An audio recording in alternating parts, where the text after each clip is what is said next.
영상을 시청 및 청취해주시는 모든 분들 안녕하십니까? 예, 계속해서 복음이 울다 뭐 그렇게 막 제목이 마음에 드는 것은 아니지만 제목이 마음에 안 든다라는 게 이 번역이 원제목이 Something needs to change인데 복음이 울다로 너무 의역이 된 것 같아서 아무튼 그런데요. 진행을 해보도록 하겠습니다. 제가 이 대목을 한번 읽어보도록 하겠습니다. 이 대목을 한번 들어보시길 바랍니다. 조금 깁니다만 잘 들어보셨으면 좋겠습니다. 잃어버린 딸들. 에런은 이번 마을에 관한 중요한 이야기를 시작했다. 이제부터 우리가 들어갈 마을은 규모가 상당합니다. 약 200명이 사는 마을이죠. 그런데 눈치가 빠른 분들은 뭔가 이상한 점을 느끼실 겁니다. 잘 보시면 12살에서 20살 사이의 어린 여자아이가 거의 없다는 걸 눈치채실 겁니다. 그건 지난 5, 6년 사이에 대부분의 어린 여자아이들이 팔려갔기 때문입니다. 빠르면 7살에서 15살이 되면 팔려갑니다. 어디로 팔려가는지 짐작이 가시나요? 그렇습니다. 성노예로 팔려가는 겁니다. 계속해서 에런은 인신매매가 어떻게 이루어지는지를 설명했다. 매우 조직적입니다. 인신매매범들은 이 마을이 얼마나 가난한지 잘 압니다. 당장 내일 끼니를 걱정해야 하는 집들 중에서 어린 여자애가 있는 집을 물색하지요. 여기서 그런 집을 찾기란 별로 어렵지 않습니다. 인신매매범들은 도움을 주러 찾아온 친절한 사람처럼 굽니다. 부모에게 딸을 산 아래 도시로 보내면 자신의 앞가림은 물론이고 가족에게도 돈을 보낼 수 있는 좋은 직장에 취직시켜주겠다고 사탕발림을 하죠. 또한 딸이 번 돈을 보내주고 때마다 집에 다녀오게 해주겠고 약속합니다. 그리고 약속의 증표로 딸의 부모에게 물건이든 돈이든 $100 정도를 주죠. 여기서 $100면 상당한 액수입니다.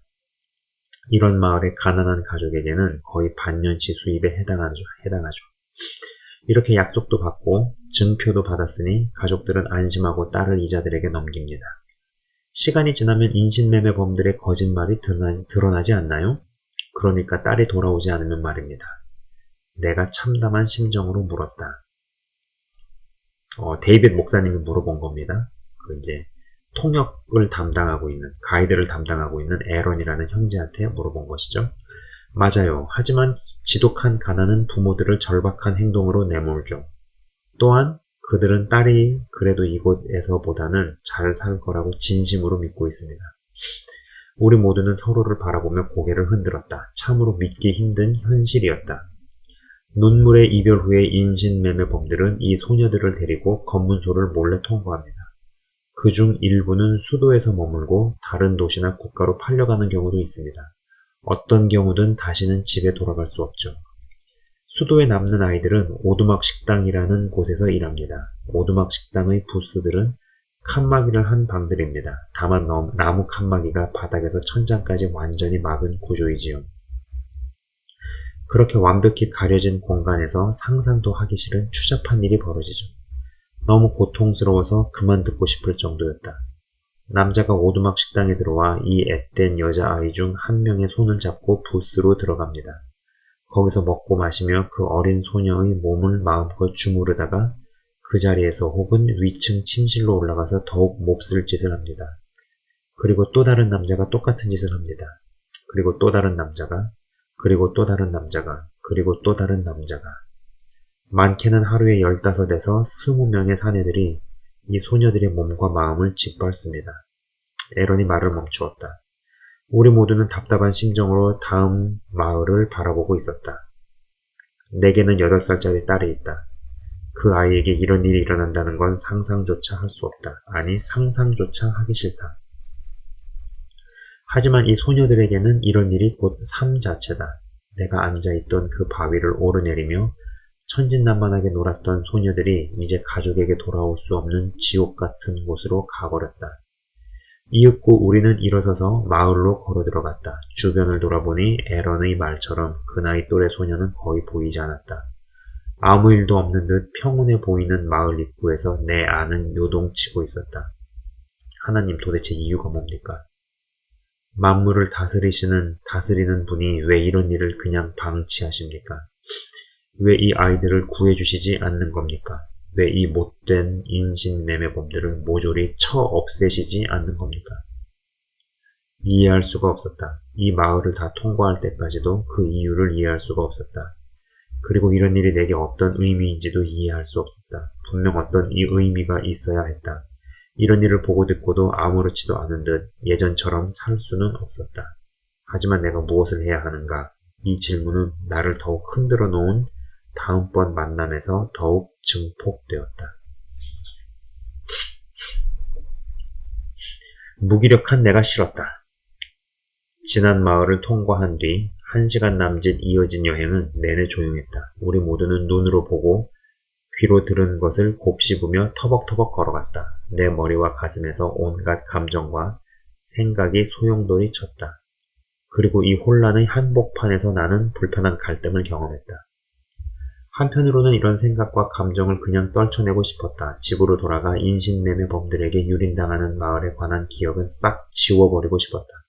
이 모든 일이 비현실처럼 느껴졌다. 이런 일을 보지도 듣지도 않은 것처럼 태연하게 살아가고 싶었다. 그저 하룻밤 악몽이었으면 좋겠다고 생각했다. 눈을 떠보니 이 모든 일이 현실이 아닌 꿈이라면 얼마나 좋을까. 하지만 한편으론 뭔가를 하고 싶었다. 지금 당장 소녀를 끌고 내려가는 인신매매범을 때려눕히고 그 아이를 집으로 데려가고 싶었다. 당장 저 아래로 내려가 내 힘껏 최대한 많은 소녀들을 구해내고 싶었다. 하지만 어떻게 해야 할지를 알 수 없었다. 인신매매의 해법은 매우 복잡하다고 들었다. 인신매매와 싸우는 방법 중에는 지혜로운 방법도 있고 어리석은 방법도 있다. 하지만 그 순간만큼은 계산기만 두드리지 않고 내 힘으로 뭐라도 하고 싶었다. 그날의 마지막 마을에서 내 안의 갈등은 극에 달했다. 그 마을은 이전 마을보다 훨씬 작았다. 지나다니는 사람도 별로 없이 이상할 정도로 조용했다. 대부분의 어른들은 아직까지 산비탈 밭에서 일하는 듯했다. 왼편을 보니 나무로 만든 단층 집 혹은 2층 집이 10채쯤 일렬로 늘어서 있었다. 집마다 밖에 땔감이 수북이 쌓여 있었다. 눈에 보이는 모든 것 위로 눈이 덮여 있었다. 우리가 마을에 들어서기 무섭게 한 집에서 8살쯤으로 보이는 남자아이 2명과 여자아이 1명이 쪼르르 나와 우리를 반겼다. 이전 마을에 소녀들이 없어서 그런지 여자아이의 등장이 특히 반가웠다. 한눈에 봐도 모든 아이가 가난과 영양실조에 시달리고 있었다. 얼굴에는 때가 덕지덕지 붙어있고 옷은 남루하기 짝이 없었다. 하지만 미소는 그렇게 밝을 수가 없었다. 여자아이는 내 손을 잡고 나란히 걸었다. 문득 여기서 그리 멀지 않은 아시아 지역에서 입양한 내 딸 메러가 생각났다. 아이의 손을 잡고 장난스럽게 걷던 나는 현지어를 할 수 없어 대신 미소로 마음을 전했다. 그 아이는 안타까울 정도로 말라 있었고 배고픈 기색이 역력했다. 하지만 여정을 시작하기 전에 에런이 해준 말이 떠올랐다. 에런은 사람들에게 음식을 주지 말라고 신신당부를 했다. 그의 팀은 깨끗한 식수와 충분한 음식을 포함해서 이 마을들의 필요를 다루기 위해 총체적 접근법을 사용하고 있었다. 그런데 한 아이에게 음식을 거저주면 모든 아이들이 우르르 달려들고 나중에는 그 부모들도 찾아올 수밖에 없다. 에런의 팀은 구호품이 생기는 대로 몇몇 사람에게 나눠주면 장기적으로 도움이 되기는커녕 더 많은 문제를 일으킨다고 판단했다. 그런데 마을 끝자락이 가까워오자 싱글거리며 내 손을 잡고 있던 나의 새 친구가 손을 쭉 내밀었다. 먹을 것을 달라는 의미였다. 내 배낭 안에는 초코바와 견과류가 들어있었다. 이 음식을 나보다 훨씬 더 필요로 하는 아이의 얼굴을 보니 마음이 약해졌다. 하지만 에런의 지시가 기억나서 싫다는 말은 하지 못하고 억지로 미소를 지키며 천천히 고개를 내저었다. 아이는 간절한 얼굴로 다시 손을 내밀며 알아듣지 못할 말을 했다. 보나마나 제발 뭐라도 먹게 주세요라는 말이었으리라. 나는 다시 최대한 웃어 보이며 가볍게 고개를 흔들었다. 그러자 순간 아이는 목소리를 높이며 내 배낭을 낚아채려고 했다. 반사적으로 나는 배낭을 아이에게서 멀리 떨어뜨렸다. 배고파 죽는 아이에게 음식을 주지 않고 뒤로 감추는 나는 무엇이란 말인가. 이런 와중에도 아이는 계속해서 내 손을 잡고 마을 끝까지 이르렀다. 다른 팀원들은 이미 떠났기 때문에 나도 서둘러 가야 했다. 그래서 아이의 손을 놓으려고 했지만 아이는 내 손을 놓지 않으려고 했다. 오히려 더 꽉 쥐었다.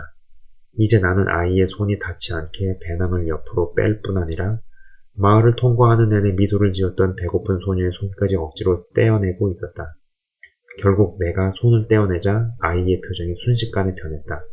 아이는 절박감과 분노가 뒤섞인 눈으로 나를 노려보더니 느닷없이 침을 뱉으려고 했다.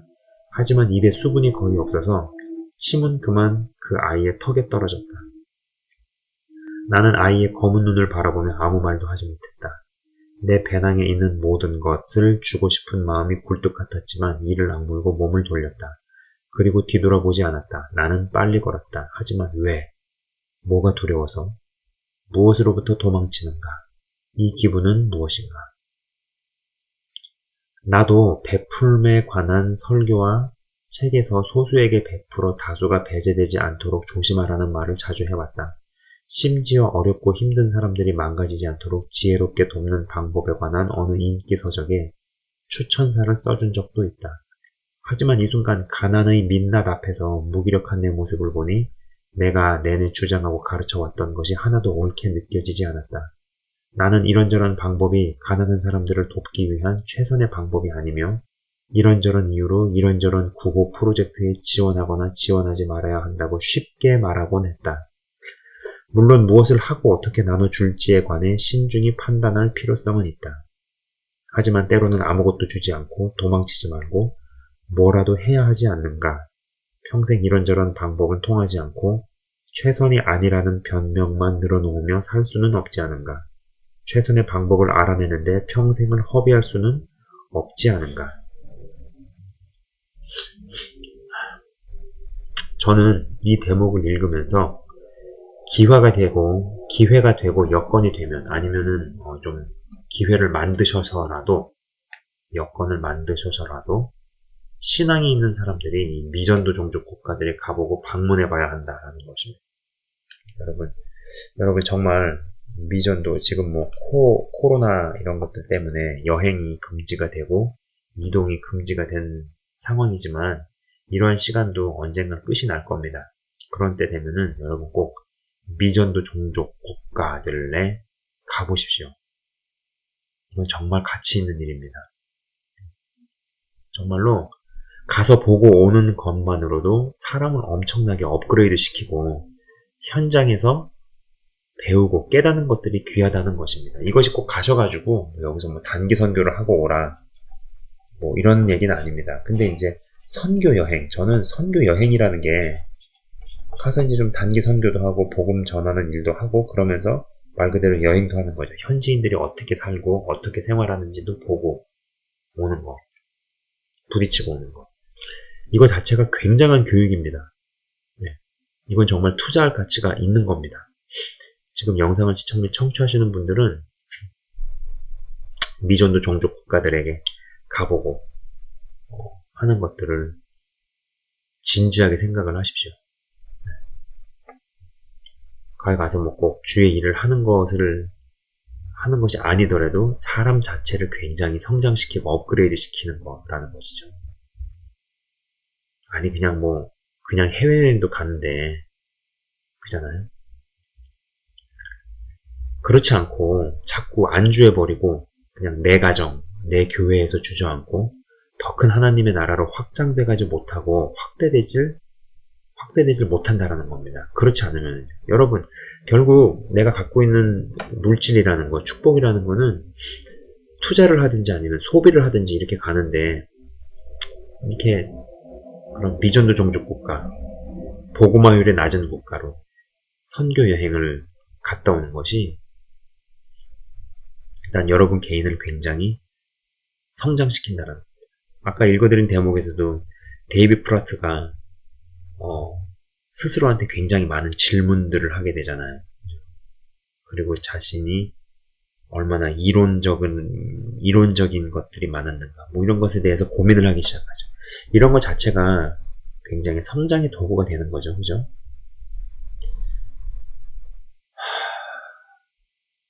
자꾸 안주해버리면 안 된다라는 겁니다. 사실 저도 굉장히 갈등하고 고민하는 부분인데, 그러나 분명한 것은 하나님은요, 우리만 예수 믿고 우리만 천국에 입성하길 원하는 분은 분명코 아니다라는 것이죠. 영적 어두움이 극심한 지역에서 어린 소녀들이 성노예로 팔리는 처절한 현실을 보고 왔으니 데이빗 목사님이 저런 내적 갈등을 했지 아니면 이론만 주구장창 쏟아내고 돈이나 보내는 걸로 만족했을지 모릅니다. 물론 물질을 보내는 게 귀한 일이지만 여러분 냉정하게 뒤집어서 어떤 면에서는 또 뒤집어서 생각을 해보면은요. 돈을 보내는 게 가장 쉬운 일일지도 모른다는 생각입니다. 그리고 이건 지금 원고에 없는 이야기인데 어린 소녀한테 먹을 것을 안 주잖아요. 저는 이거를 이렇게 아까 읽어드리면서 그런 생각이 났습니다. 그 노숙자 사역을 할 때 그 사전 지식이 없는 분들은 와가지고 불쌍해 보이니까 밥이라도 사 먹으라고 돈을 쥐어주는 경우가 있는데 그 돈 주면은 그거 가지고 다 마약 사 먹죠. 그런 때는 이제 하나의 팁을 줘도 배운 게 있습니다. 막 음식 사 먹게 돈 달라고 접근을 하면은 그래 내가 음식을 사주겠다. 그 대신에 같이 식당을 가자 혹은 같이 편의점에 가자 이렇게 말을 해보면은 반응이 나와요. 진짜 배가 고프면 편의점까지 같이 가서 사달라 그러죠. 그럼 전 그땐 사줍니다. 그러나 그렇지 않고 아니다. 내가 잘 아는 가게가 있는데 거기 가서 내가 사 먹겠다. 그럼 그건 100% 마약하려고 돈 달라고 하는 거죠. 그런 때는 돈을 주면 안 되죠. 그러니까 무작정 돕는 게 오히려 사람을 망치는 경우가 있죠. 아까 읽어드린 대목도 그러한 케이스였는데 그걸 읽으면서 원고에는 없지만은 제가 경험을 했던 일이 떠오릅니다. 자, 이 대목도 한번 들어보시기 바랍니다. 이것도 조금 길어요. 좀 길지만은 충분히 읽어드릴 가치가 있습니다. 제가 읽어보도록 하겠습니다. 천장. 잠시 후 길이 넓어지더니 빈터가 나타났다. 평평한 땅 위를 걷다 보니 길에서 20m쯤 떨어진 곳에 커다란 돌무더기가 보였다. 우리는 가던 길을 잠시 멈추고 그곳을 자세히 살펴봤다. 돌들이 원형으로 쌓여 인간의 몸만큼 넓고 내 손이 닿을 만큼 높은 일종의 무대를 형성했다. 돌무더기 주위로는 얇은 나무 기둥들이 둘러져 있고 그 기둥들에는 너덜너덜한 하얀 깃발이 붙어서 바람에 휘날렸다. 장례식을 치렀던 장소로 보였다. 에런이 우리를 한자리에 모아 그곳에서 있었던 일을 들려주었다. 이곳에서 천장이라는 의식이 벌어졌습니다. 불교에서는 사람이 죽으면 그 영혼이 다른 사람이나 동물, 물건으로 환생한다고 믿죠. 삶과 고통의 끝없는 순환 속에서 환생을 반복하다가 영혼이 열반 상태에 들어갈 수 있다고 믿습니다. 그래서 죽은 사람의 몸은 아무런 가치가 없습니다. 남은 사람들이 버려야 할 껍데기에 불과하죠. 에런은 잠시 말을 멈추고 돌무더기 쪽으로 더 가까이 다가갔다. 그래서 바위투성이 땅에서 힘들게 땅에 묻는 대신 불교 승려들에게 시체를 맡겨 이른 아침에 이런 장례 장소로 가져가게 합니다. 가족과 친구들도 오지만 멀찍이 떨어져 있습니다. 이런 의식을 치르는 승려를 시신해체자라고 부릅니다. 바디 브레이커, 시신해체자. 궁금한 게 있습니다. 불교도는 죽으면 다 그렇게 장례를 치르나요? 시그스가 물었다. 팀원 중에 한 명입니다. 그렇지는 않습니다. 모든 사람을 이렇게 하지는 않고요. 요즘에는 이런 장례가 점차 줄어드는 추세입니다. 하지만 이 장소를 보면 최근에도 이런 장례를 치렀다는 걸 알 수 있습니다. 그렇군요. 그렇다면 어떤 식으로 이루어지나요? 시그스가 다시 물었다. 승려들이 의식용 칼로 사지를 자르고 몸을 조각냅니다. 그렇게 자른 조각을 돌무더기 위에 놓으면 독수리들이 내려와 먹습니다. 독수리들이 살과 내장을 다 먹고 나면 이번에는 망치로 뼈를 부숩니다. 이 의식의 목적은 시신의 모든 부분을 버려서 하나도 남지 않게 만드는 것이죠. 상상만 해도 끔찍했다. 에런의 설명이 없었다면 이 돌무더기와 나부끼는 깃발을 아무런 느낌 없이 그냥 지나쳤을 것이다. 하지만 에런의 말에 우리 모두는 호기심 어린 눈으로 돌무더기를 쳐다봤다. 이런 행위에는 종교적 의미가 담겨 있습니다. 이 산에 사는 불교도들은 이 의식이 사람의 영혼이 산의 정령이나 산에게 바쳐진 뒤에 새로운 환생으로 이동하는 것을 가시적으로 보여주는 것이라고 믿습니다. 그들은 시체를 새들에게 먹이로 주고 자연에게 영양분을 공급하는 것이 세상을 향한 연민의 행위라고 믿죠. 그들은 이 의식을 통해 육체의 허무함과 고통의 영원한 순환에 대해 믿음을 표현합니다. 에런의 말을 들으며 천장이 이루어진다는 현장을 보면서 나의 관심이 어제와는 전혀 다른 쪽으로 향하기 시작했다. 어제는 육체적인 고통만 눈에 들어왔다. 한쪽 눈을 잃은 남자, 콜레라로 60명 이상이 죽은 사건, 아버지에게 죽도록 맞고 살이 찢어지는 고통을 겪은 뒤 헛간에 갇힌 소년, 7살의 어린 나이에 성노예로 팔려간 소녀들, 굶주린 배를 움켜쥐고 내게 화를 냈던 여자아이. 이런 육체적 필요도 매우 중요하지만 이 아침 나의 관심은 영적 필요에 집중되었다. 불과 며칠 전에 남자 혹은 여자 혹은 아이의 몸을 자르고 부숴 새들에게 먹이로 준 현장 앞에 서 있자니 억장이 무너져 내렸다. 그 남자나 여자, 아이의 영혼이 지금 어디에 있을지를 생각하면 더더욱 가슴이 찢어졌다. 다시 말해 이 장례 현장은 육체적 필요도 중요하지만 몸이 더 이상 중요하지 않은 때가 온다는 사실을 분명하게 상기시켜 주었다. 그 후의 상황이야말로 진정으로 중요하다. 바로 이것이 그 남자나 여자, 아이에게 중요하다. 바로 이것이 이 산에 사는 모든 사람에게 중요하다. 바로 이것이 나 그리고 당신에게 중요하다. 그리고 이것은 지금만 중요한 것이 아니라 영원히 중요하다. 거짓말을 믿는 사람들. 천장 현장을 떠나 다음 목적지를 향하면서 우리 일행은 아무 말 없이 앞만 보며 걸어갔다. 산 비탈 쪽에 붙어서 조심히 걸어가던 나는 다시 생각에 잠겼다. 생각할수록 기독교와 불교는 달라도 너무 달랐다. 처음 불교를 제대로 접했던 때가 생각났다. 어릴 적부터 믿어온 기독교 신앙의 의문을 품기 시작하면서 당시 다니던 국립대학교에서 불교를 공부했다. 불교를 비롯해서 이슬람교와 힌두교, 애니미즘, 무신론을 두루 공부하면서 내 믿음은 오히려 더 강해졌다. 하나님과 인간, 세상의 타락과 그리스도로 인한 소망에 관한 성경의 가르침을 더욱 깊이 믿게 되었다. 다양한 종교를 공부하다 보니 보편주의의 모순이 눈에 들어오기 시작했다. 모든 종교나 믿음이 겉보기에는 조금 다를 뿐 본질적으로는 똑같다는 식으로 말하는 사람들이 있다. 하지만 종교를 공부할수록 그것이 얼마나 틀린 말인지 분명히 알 수 있었다. 신이 없다고 믿는 무신론과 하나님을 믿는 기독교가 본질적으로 똑같다는 말은 비합리적인 수준을 넘어 우스꽝스러운 말이다. 두 사람이 하나님에 관해 각자 다른 믿음을 가질 수는 있지만 두 믿음이 모두 옳을 수는 없다. 하나님은 존재하든지 존재하지 않든지 둘 중 하나다. 그래서 믿음이 얼마나 강한지와 상관없이 한 사람의 믿음은 진짜고 다른 사람의 믿음은 가짜일 수밖에 없다. 예수님의 제자들은 하나님이 육신으로 오셔서 십자가에서 돌아가셨다고 믿는다. 반면 마호메트의 제자들은 사람이 하나님일 수 없으며 예수님이 선한 사람이기는 하지만 십자가에서 돌아가시지 않았다고 믿는다. 이런 믿음은 두 종교에서 가장 중요한 부분인데 서로 완전히 다르다. 예수님은 하나님이시거나 아니거나 둘 중 하나이며 십자가에서 돌아가셨거나 아니거나 둘 중 하나다. 둘 다 맞을 수는 없다. 다시 말하지만 10억 명은 한쪽을 믿고 10억 명은 다른 쪽을 믿는 것이 전혀 이상한 현상이 아니다.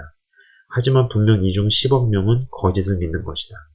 이 산길에서 나는 불교의 흔적들을 보면서 불교에 관해 전에 없이 많은 생각을 했다. 다음 마을에서 팀원들이 두 집으로 나뉘어 들어가 점심 식사를 할 때 불교가 어떤 종교인지 더 생생히 확인할 수 있었다. 따뜻한 환대. 이 마을에서는 에런이 아는 사람이 꽤 많았다. 그래서 그는 두 집으로 나누어 들어가 점심 식사를 하자고 했다. 그리하여 우리는 짐을 내려놓고 두 그룹으로 흩어졌다. 에런과 시그스, 크리스가 한 그룹을 이루었고 나와 라비는 두 번째 집으로 향했다. 우리 두 사람은 방 하나짜리 집으로 들어갔다. 그 집의 양옆으로 똑같은 방 하나짜리 집이 한 채씩 붙어 있었다. 집은 2층으로 이루어져 있었다. 아래층에서는 가축들이 살고 위층에서는 가족들이 사는 형태였다. 집은 돌과 나무, 투박하고 두꺼운 들보로 지어져 있었다. 우리는 사다리를 타고 가족들이 먹고 자고 생활하는 2층 방으로 올라갔다. 작고 이색적인 공간이었다. 천장이 워낙 낮아서 머리를 부딪히지 않도록 웅크리고 걸어가야 했다. 방은 포근했지만 어두웠고 땔감 타는 냄새가 향냄새와 섞여 코를 찔렀다. 왼쪽을 보니 직사각형 난로 안에서 작은 불이 피어올랐다. 난로 위에서는 무쇠 찻주전자에서 물이 끓고 있었다. 방 한쪽 벽에는 가족들이 잠잘 때 쓰는 매트를 기대 놓았다. 창문이라고는 아주 작은 것 하나만 뚫려 있어 침침한 빛이 들어왔다. 나빈이 통역해 주어 서로 인사를 하고 나자 안주인이 들어와서 난로 옆에 앉으라는 손짓을 했다. 난로는 벽에 붙어 있어서 그 주위로 세면에 사람이 앉을 수 있었다. 강면의 앞에는 작은 매트가 놓여 있었다. 이곳에서는 집안의 가장 연장자가 가장 좋은 자리에 앉는 것이 전통이다. 가장 좋은 자리는 난로를 바라볼 때 오른쪽 자리다. 주인은 일하고 있었기 때문에 안주인은 그 자리를 나에게 권했다. 처음에는 부담스러워 거절했지만 부인이 계속해서 그 자리를 가리켜서 결국은 고개 숙여 감사를 표하고 앉았다. 그녀는 나와 나빈을 위한 차를 열심히 만들었다. 대화를 나눠보니 이 부부에게는 3살짜리 딸과 12살짜리 아들이 있었다. 잠시 뒤에 딸이 사다리를 타고 올라왔다. 아이는 낯선 이방인들을 보자 수줍은 듯 엄마에게로 갔다. 정말 사랑스러운 아이였다. 우리가 웃어 보이자 이내 아이의 얼굴에도 미소가 번졌다. 부인은 우리에게 12살짜리 아들에 관한 이야기를 해주었다. 그 아이가 5살 때 절에 보내 승려가 되게 했다고 했다. 이 마을에서는 그렇게 장남을 출가시키는 것이 전통이었다. 그래서 그 아들은 절에 살고 특별한 경우에만 가족을 볼 수 있었다. 차를 만들던 부인은 길이가 약 1m쯤 되는 두꺼운 원통형 나무 관을 꺼냈다. 부인은 버터랍니다. 버터. 수유를 큼직하게 한 덩어리 퍼서 관에 부었다. 그리고 나서 끓는 물주전자를 집어 수유가 있는 관에 부었다. 이어서 길고 두꺼운 도구를 관 안에 넣었다 빼면서 물과 수유를 섞었다. 부인이 다시 수유를 넣고 이 과정을 여러 번 반복하더니 마침내 수유차를 완성했다. 부인은 머그잔만 한 컵에 수유차를 부어 우리에게 건넸다. 이제 차가 충분히 식으면 마시면 되었다. 역시나 맛은 상상한 그대로였다. 버터와 뜨거운 물을 그냥 섞은 맛이었다. 잠시 뒤 부인이 야크젓을 차로 내주겠다고 말했다. 하지만 차가 완성되려면 시간이 또 얼마나 걸릴지 몰라 정중하게 거절했다. 부인이 빵을 내오자 드디어 주인이 사다리를 타고 올라왔다. 우리는 재빨리 자리를 옮겨 주인에게 가장 좋은 자리를 내주었다. 서로 인사를 주고받고 나서 주인의 일과 가족의 일상에 관한 대화가 이어졌다. 우리는 한 손으로는 수유차를 홀짝이고 다른 한 손으로는 빵을 먹으면서 이 가족의 일상을 들었다. 그들은 새벽 4, 5시에 일어나서 아침으로 차와 빵을 준비한다고 했다. 그 뒤에는 동틀역에 남편이 밭으로 일하러 나간다. 아내는 조금 뒤에 딸을 업고 나간다. 남편은 저녁 6시쯤 해가 지기 시작할 때까지 종일 밭에서 일하고 아내는 저녁을 준비하러 조금 더 일찍 집에 돌아온다. 물론 이런 일상은 날씨가 허락할 때만 가능하다. 겨울에 기온이 영하 15도 아래로 훌쩍 떨어지면 집 밖으로 아예 나가지 않는다. 그래서 길고 혹독한 겨울을 나기 위해 날이 따뜻할 때 하루 종일 곡식을 기르고 저장해 두어야 한다. 이야기를 듣다가 난로 위 선반에 놓인 책 한 권에 눈길이 닿았다. 그리고 그 옆에는 은잔 위에 내 촛불 뒤에 작은 불상에 놓여 있는 것이 불당처럼 보였다. 저 책과 상은 뭔가요? 내가 선반을 가리키며 묻자 주인 남자가 웃으며 설명했다. 부처님의 가르침을 담은 책입니다. 저희는 읽을 줄 몰라서 대신 읽어줄 스님을 기다리고 있습니다. 언젠가는 제 아들이 읽어줄 겁니다. 그렇게 말하는 남자의 얼굴에는 자부심이 가득했다. 이번에는 남자가 불당에 관해 설명했다. 저희가 아침마다 눈을 뜨면 가장 먼저 하는 일은 이 불상 앞에 향을 피우는 겁니다. 이 은잔에 물을 채우고 그 위에 떠있는 초에 불을 붙입니다. 왜 아침마다 그러는 거죠? 내세의 좋은 삶을 살고 싶어서요. 주인 남자가 말하자 부인은 희망찬 미소로 그를 바라보며 이렇게 말했다. 지금보다 좋은 삶이. 남자는 고개를 끄덕이고 나서 내게 물었다. 당신도 그렇지 않나요? 어색한 침묵이 흐른 뒤 내가 대답했다. 아니요, 저는 그렇지 않습니다. 나는 하나님과 예수님에 관해 간단히 설명할 생각으로 물었다. 예수님에 관해 들어보셨나요? 전에 만났던 카말처럼 이 부부도 그저 잘 모르는 다른 마을 사람을 생각하는 듯했다. 그들은 예수님에 관해 들어보지 못해 그분이 누구인지 전혀 몰랐다. 내가 예수님을 설명하려는데 순간 여러 상황이 집중을 방해했다. 누군가가 밖에서 주인 남자를 부르자 그가 양해를 구하고 자리를 떴다. 부인은 잠시 딸에게 끌려갔다가 돌아오자마자 또다시 우리한테 줄 빵과 차를 준비했다. 나빈이 이제 그만 가는 게 좋겠다고 해서 나는 부인의 호의를 정중히 거절했다. 하지만 부인은 내 반응을 좋다는 뜻으로 받아들여 내 컵에 수유차를 더 부으려고 했다. 나는 손을 들어 충분히 마셨어요 라고 말했는데 그녀는 여전히 더 달라는 뜻으로 알아듣고 차를 더 부으려고 했다. 한참을 코미디 같은 실랑이가 벌어지고 나서 그녀는 빙그레 웃고 나는 너터 웃음을 터뜨렸다.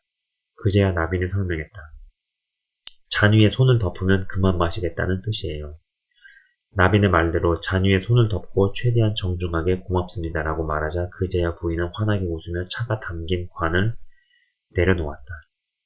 우리는 자리에서 일어서면서 부인의 환대에 몇 번이나 감사를 표시했다. 그러고 나서 집 아래로 내려가 우리 짐이 있는 쪽으로 걸어갔다. 가다가 문득 몸을 돌려서 보니 엄마와 딸이 사다리 꼭대기에서 우리를 바라보며 웃고 있었다. 듣지 못해서 믿지 못하는 사람들. 길 위의 돌들을 요리조리 피해가며 그 마을을 떠나면서 이 부부와 우리 부부 사이에 많은 공통점을 생각했다. 둘 다 가족을 사랑하고 자녀를 사랑하며 가족을 부양하기 위해 열심히 일한다. 물론 이 부부의 밭일이 내가 해온 어떤 일보다도 훨씬 더 힘들 거라고 생각한다. 둘 다 강한 믿음을 갖고 있다. 그리고 서로의 믿음은 완전히 다르지만 각자의 믿음을 아침부터 저녁까지 실천하려고 노력한다. 하지만 도저히 이해할 수 없는 큰 차이점이 하나 있다. 왜 우리 부부와 달리 이 부부와 자녀들 그리고 그들의 조상들은 다른 믿음과 삶의 길이 있다는 사실을 전혀 듣지 못했을까? 그들이 새벽 의식에 관해 말할 때 보니 세상 모든 사람이 자신들과 같은 관념을 믿고 같은 의식을 치른다고 생각하는 것이 분명했다.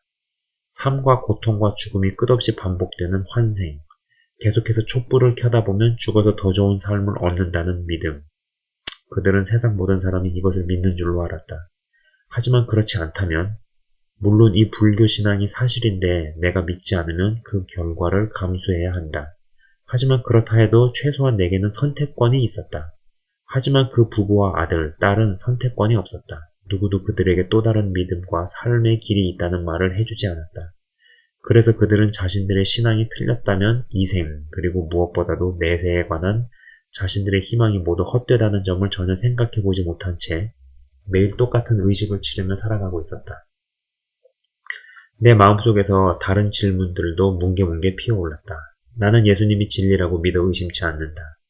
나는 하나님이 세상을 지극히 사랑하여 육신을 입은 하나님인 예수님을 보내 우리 죄의 대가로 십자가에서 죽게 만드셨다고 분명히 믿는다. 나는 예수님이 부활을 통해 죄를 이기셨기 때문에 그분을 믿는 사람은 누구나 영생을 얻는다고 믿는다. 하지만 왜 2000년이 지난 지금까지도 이 소식을 듣지 못한 사람이 세상에 그토록 많은 이유를 도무지 이해할 수 없었다. 성경은 하나님이 아무도 멸망하기를 원치 않으신다고 말한다. 하나님은 모든 사람이 그분의 사랑을 믿기를 얼마나 바라시는지 모른다. 하지만 그 사랑에 관해 들어보지도 못한 사람들이 어떻게 그 사랑을 믿을 수 있겠는가? 이 마을 사람들은 매일같이 거대한 산을 통해 하나님의 영광을 본다.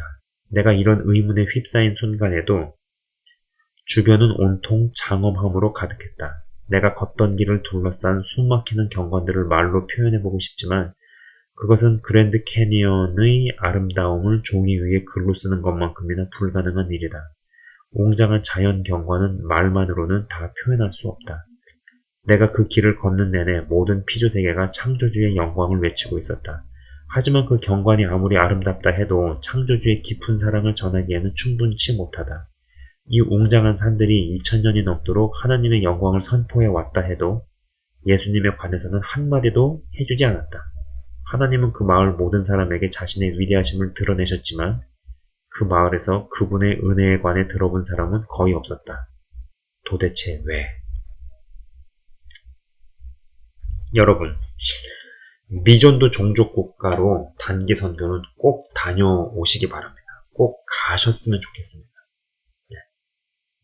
가봐야지만이 깨닫게 되는 것이 있고 알아지게 되는 것들이 있습니다. 그리고 굉장히 사람을 업그레이드 시키고 여러분 개개인의 믿음과 영성에 굉장한 긍정적인 충격과 자극을 줍니다. 직접 가서 보고 경험해 봐야 합니다. 사실 하나님께서 우리에게 복 주시는 진짜 이유는 복음 전파입니다. 복음 전파. 나 혼자 누리고 나 혼자 즐기고 쓰면 내 교회만 누리고 즐기고 쓰면 가정 복음화가 세계 복음화로 계속 확장되어지지 않으면 가정 복음화에서 머물러 버리는 게 훗날에 크나큰 저주가 될 수도 있다라는 것이죠. 처음엔 분명 안 그랬지만 내 교회에서만 머물다가 이상한 길로 가게 된 경우는 너무나 많습니다. 읽어드린 내용에서 하고 있는 주제는 명확합니다. 네. 복음 전파 플러스 영적 필요를 채우는 게 가장 중요하다는 것이죠. 그리고 데이빗 목사님이 복음을 이야기하려고 하는 순간 방해가 들어왔다는 대목이 나옵니다. 아까 읽어드린 대목. 내가 예수님을 설명하려는데 순간 여러 상황이 집중을 방해했다. 누군가가 밖에서 주인 남자를 부르자 그가 양해를 구하고 자리를 떴다. 이 대목이 나오죠. 이것을 보면은 확실히 복음 전파는 영적 전쟁과 맞물려 돌아간다는 것이죠. 예, 대적의 존재가 분명히 있습니다. 기도를 하려고 하는데 갑자기 막 여러 생각들이 불빛듯이 돌아가죠. 고지서는 냈는지, 가스불은 껐는지, 도서관에 간 아이들은 공부를 잘하고 있을 것인지, 그 생각을 평소에 하지 않다가 기도하려고 할 때 그런 생각들이 팍 몰려옵니다. 현관문은 잠궜는지. 그렇죠. 마찬가지죠. 데이브 프라트 목사님이 복음에 대해서 이야기를 하려는 순간에 갑자기 누가 찾아오고 불러내고 이런 것들. 영적 전쟁과 맞물려 돌아간다라는 겁니다. 그래서 다 같이 전쟁에 능한 군화시는 군병이 되어야겠다라는 것입니다. 제가 개인적으로 하고 있는 생각이 있습니다. 여러분, 코비드 사태는 분명히 우리에게 많은 것들을 시사하고 있어요. 제작한 시리즈에서도 이야기를 했습니다. 근데 이제 제가 보는 관점은 여러분 코비드를 통해서 국가들이 정치 방역을 하죠. 그것을 명분을 삼아서 사람들을 통제하고 그리고 교회를 탄압합니다. 교회뿐만이 아니라 기독교 기관, 선교 단체를 탄압합니다. 이런 것들을 볼 때 앞으로 대부흥 대추수를 이야기합니다. 정말 영적으로 깨어있는 사역자들은 대부흥 대추수에 대해서 다 이야기를 하죠. 근데 그러한 것들이 과연 특정 교회, 특정 단체를 중심으로 되어질 것인가? 저는 그렇게 보지 않는다라는 겁니다. 아마 깨어있는 믿음의 사람들, 그리고 그런 사람들이 연결되어져서 숫자에 상관없이, 소수라도 상관없이 군인으로 무장된 군인, 하나님의 군대로. 그래서 누구는 군자금을 내고, 누구는 군인으로 역할을 하고, 누구는 전방에서 영적 전쟁을 수해 나가고, 누구는 복음 전파자로서, 또 그리고 누구는 회복과 치유를 담당하고, 여러 팀이 만들어지면서 그 팀원들이 군대가 되어서 되어지지 않겠는가라는 것입니다. 어떤 단체 중심, 어떤 교회 중심, 이것을 생각하기는 어렵습니다.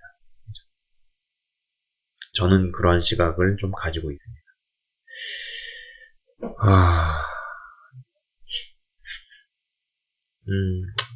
두 번째 영상은요, 일단 제가 여기까지 하도록 하겠습니다. 세 번째 영상에서 계속적으로 이 책의 내용을, 몇몇 발췌한 내용을 제가 읽어드리고 또 생각을 나누고 하도록 하겠습니다. 지금까지 시청 및 청취해 주셔서 대단히 감사합니다.